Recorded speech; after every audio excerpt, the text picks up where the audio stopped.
Drugi deo analize nekih od noviteta sa sajma vojne opreme Partner. Kada je reč o srpskoj vojnoj industriji, počet ću od nove verzije modernizacije tenka M84 u verziji AS3. Tenk je sad unapređen sa sistemima protiv elektronske borbe, antidron sistemima, ometačima koji su ugrađeni na zadnjem delu tenka, koji je pojačan novim nivom oklopne zaštite koji sad štiti i motorni prostor. Također ima i namenu skladištenja rezervne tenkovske municije i punjenja, čime se posada štiti od detonacije municije ili punjenja pri eventualnom proboju protivničkog projektila u unutrašnjost tenka. Ono što je još jedna novina je da sad je tenk naoružan i sistemom aktivne zaštite Hard Kill, tačnije sistemom zaštite od nadolazećih protivničkih protivoklopnih vođenih projektila. Ovaj sistem je najvjerojatnije razvijen uz kooperaciju sa Izraelom ili Kinom. Sam sistem najviše podsjeća na sistem Iron Fist, inače izraelski sistem aktivne zaštite, ili na neki od kineskih sličnih sistema. Uglavnom ovaj sistem je srpske proizvodnje. Sistem koristi radarske ili infracrvene senzore, koji fizički projektilima koji su deo ovog sistema predsreće nadolazeće pretnje ili vrši ometanje njihovog vođenja do samog tenka. U zadnjem delu tenka su također dva spremišta kutijastog oblika, predviđene za agregat, slično kao i na T-72B1MS verziji tenka srpske vojske. Ovi agregati ili agregat će služiti da tenk i svi sistemi na njemu funkcionišu u pasivnom modu kada je glavni motor ugašen, što ujedno doprinosi i maskiranju samog tenka. AS3 verzija je također sa bočnih strana sada kompletno pokrivena eksplozivno-reaktivnim oklopom, kao i zadnji i bočni delovi same kupole, gde se kod AS2 verzije nalaze rešetkasta zaštita. Tu su naravno i prijemnici laserskog upozorenja, nova stabilisana daljinsko upravljiva borbena stanica 12,7 mm koja je ujedno i panoramska sprava komandira tenka. Ali to je već ugrađeno i na AS2 verziji, kao i nove gusenice koje imaju životni vek sada preko 4000 km. Tu je naravno i novo unapređena municija, kao i kod AS2 verzije.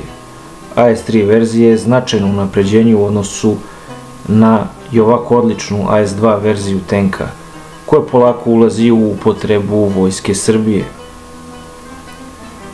Na nivou AS3 će se modernizovati najvjerovatnije tenkovi oznake M84A, verzije koja ima jači motor od 1000 konjskih snaga. Za sve tenkove vojske Srbije obezbeđena je i domaća kamuflažna prekrivka, koja drastično smanjuje IC i radarski odraz tenkova. Novi sistemi u vojsci Srbije domaće proizvodnje u kombinaciji Hunter Killer, izviđačka letelica Vrabac i kamikaze dron Osica 1. Kada je reč o Osici 1, karakteristike su sledeće. Pogonsku grupu čini elektromotor, upravljanje letjelicom ostvaruje se putem bežične radio veze, koja je proverena već na domaćoj besposlednoj izviđačkoj letelici Vrabac, sa kojom je predviđeno i sadejstvo. Osica se lansira putem pneumatskog katapulta. Postoji i portable prenosna verzija, kao i ona za vozila. Jedna boca može da lansira 3 osice, pritisak u njoj je veći od 200 bara. Letelica posjeduje optoelektroniku sa funkcijom praćenja cilja. Novost je da pored fiksne, ultra kompaktne Full HD kamere sada postoji gimbal, kao i to da ova letelica ima mogućnost primjene veštačke inteligencije. Taktičko-tehničke karakteristike letelice. Maksimalna poletna masa je 7,5 kg, operativna brzina leta 120 km/h, operativna visina leta je 500 metara i trajnost leta je više od 30 minuta. radijus dejstva više od 20 km. Masa bojeve glave je 2 kg i preuzeta je od protivoklopnog sistema OSA. Probojnost pancirne mete je veća od 500 mm. Osica u verziji 2 sa sklopljenim krilima se integriše i na protivoklopni sistem, odnosno vozilo Polo M83. Također se lansira putem katapulta pneumatski u prilagođenom kontejneru, odnosno lanseru koji se postavlja na ovo oruđe. Nova bespilotna letelica, odnosno kamikaze dron koji će se vrlo brzo naći u sastavu Vojske Srbije je istršljen, na koji će se već primijeniti stečena iskustva, tehnologije i znanja na ranijim bespilotnim letelicama koji su već deo Vojske Srbije. Stršljen je još jedna domaća letelica u klasi lutajuće municije, a VTI je razvio na osnovu iskustava iz projekata Vrabac i Osica, od kojih je preuzeto rešenje letnog računara. Kao i u slučaju pomenute dve letelice, Stršljen se može koristiti u sadejstvu sa drugim letelicama. U pitanju su naravno bespilotne letelice Senka ili Vrabac. Stršljen je namenjen za pronalaženje i uništavanje neprijateljskih ciljeva na kopnu i vodi, a sastoji se od 4 bespilotne letelice, odnosno sistema, zemaljske kontrolne stanice i 4 lansera, odnosno kontejnera koji se nalaze na terenskom vozilu Isuzu D-Max, koje Srbija također, kao što se može vidjeti na paradi kao i na samom sajmu naoružanja, kupila u velikom broju. Stršljen pogon i elektromotor maksimalne poletne masa je 16 kg. Masa kombinovane kumulativne i rasprskavajuće bojeve glave je do 5 kg. Operativna brzina lete 160 km/h. Operativna visina je 500 metara. Može ostati u vazduhu više od sat vremena. Domet je veći od 50 km. Stršljen svojim performansama, posebno izgledom, najviše podsjeća na ruski Lancet. Još jedna vrlo bitna novina viđena na sajmu Partneri nekoliko dana ranije na vojnoj paradi je full oklopljena verzija Humveea, koja je kao i ostale verzije Humveea nadograđena u Srbiji. U pitanju je izviđačka verzija sa modernom domaćom izviđačkom optoelektronikom, tačnije optoelektronskim blokom MIP, i mogućnost izviđanja preko 10 km u složenim vremenskim uslovima i skoro 20 km u optimalnim vremenskim uslovima. Vozilo je također naoružano i sa daljinsko upravljivom borbenom stanicom 12,7 mm. Isti optoelektronski sistemi za osmatranje su primjenjeni i ugrađeni na novom domaćem izviđačkom vozilu Bov-Kiv. Srbija posjeduje i modernizovana i generalno izuzetno moderna vozila izviđačka, kakva su vozila BRDM-2MS poklon Ruske federacije. Interesantna je činjenica da pre 2019. godine Vojska Srbije uopšte nije imala moderna izviđačka vozila ili izviđačka vozila kao takva, kao i opremu potrebnu za izviđanje. Tek uvođenjem BRDM-2MS i kasnije Bov-Kiva, vozila kao i Humvee u ovoj izviđačkoj varijanti, Vojska Srbije je dobila ozbiljne izviđačke mogućnosti na nivou 21. veka. I sada Vojska Srbije ima nekoliko desetina modernih izviđačkih vozila u upotrebi danas. Nova navedena izviđačka vozila su na evropskom i svetskom nivou kada su mogućnosti u pitanju. Na Partneru su mogli da vidimo i novi H145M u najnovijoj verziji T3M, naoružana sa novim domaćim raketama Alas-H, za sada nepoznatog dometa, ali se pretpostavlja da je domet negde oko 20 do 25 km.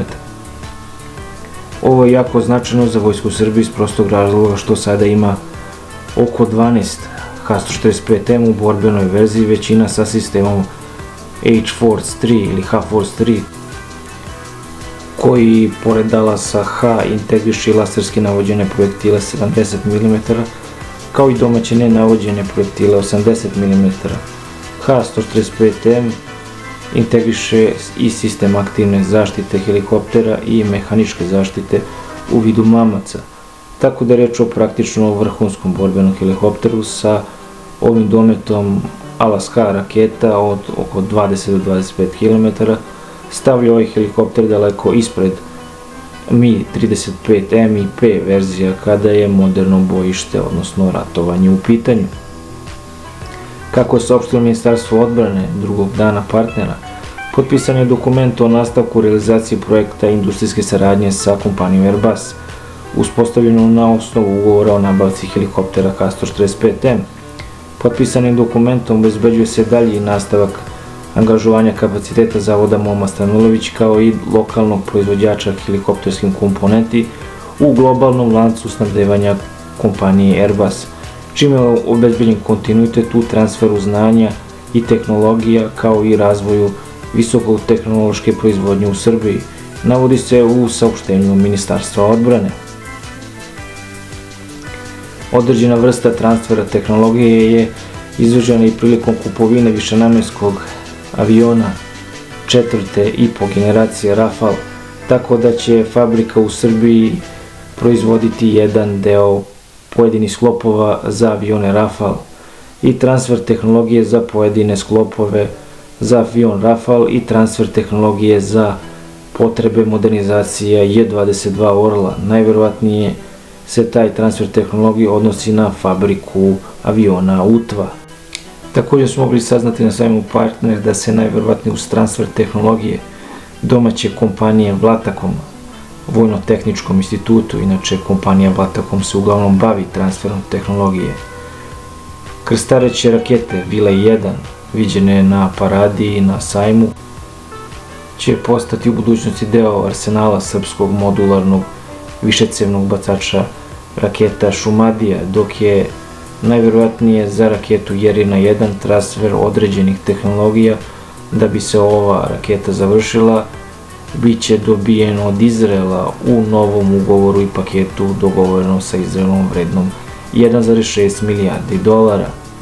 Što se tiče raketnog sistema Puls, još jedna značajna novina da je u paketu SEM već poznatih raketa Extra dometa 150 km i Predator Hawk dometa 300 km, najverovatnije gotovo izvesno kupljen u paketu i Kamikaze dron koji se lansira upravo sa lansera sistema Puls.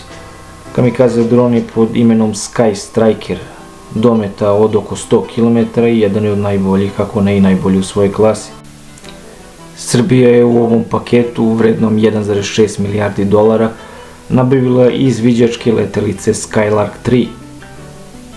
U paketu kupovine se također mogu uključiti između ostalog visoko sofisticirane ISTAR, Intelligence, Surveillance, Target Acquisition and Recognize, sposobnosti uključujući SIGINT, COMINT, Signal and Communication Intelligence, sisteme kao i sisteme za elektronsko ratovanje.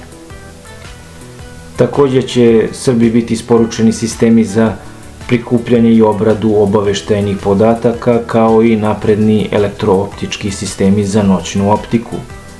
Također u okviru ugovora sa Elbitom će biti obavljena i nadogradnja borbenih vozila i njihovih sistema za samozaštitu, kako navodi Elbit. Hvala na dosadašnjem poverenju i zapratite kanal.